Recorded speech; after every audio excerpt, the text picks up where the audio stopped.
Vat jums ir išnaudojimas savo galimybės.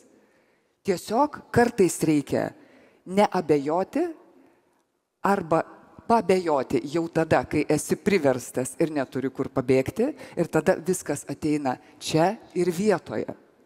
Taigi labai paprasti dalykai. Ir žinot, aš tikrai nenoriu kartoti tų bendrų frazių ar klišių, kurių jūs tikrai išgirsite labai daug ir kurias galime pasiskaityti bet kuriame psichologijos vadovėlyje ar netgi žurnale, kurias jums gali dėlioti visi gyvenimo būdai, vadybininkai, kaučeriai, netgi pamokslininkai. Apie tai, kaip labai reikia save mylėti, nes jeigu jūs savęs nemylėsit, niekas kitas jūsų nepamils.